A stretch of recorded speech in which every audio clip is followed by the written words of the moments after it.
Hi everyone, today I want to talk about community checking. Community checking is a fantastic resource that we normally use when we put together translations for Australian diverse communities or Australian CALD communities.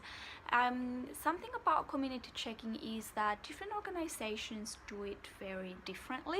Normally it's a very open process when you translate a document and then you select 3, 4, 5 different community checkers and ask them to review the content or review the document and give you feedback.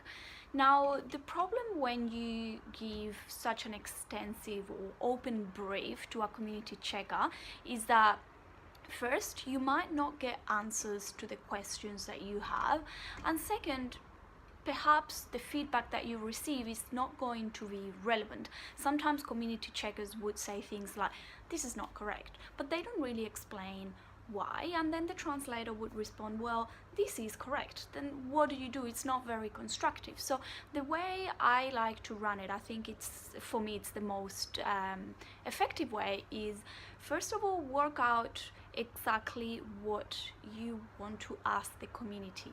Ask them very specific questions about certain areas of the document that you are not so sure about, or perhaps is this going to pose a cultural issue in your community, or is the document clear enough, is this section going to work well in your community.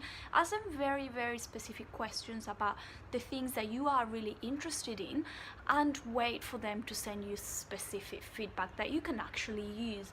Once they are very specific about the feedback and you send it back to the translator, it's going to be a lot easier, more constructive for the translator to work with that feedback. So always remember, when you are doing community checking, be very specific about what you want to get out of it.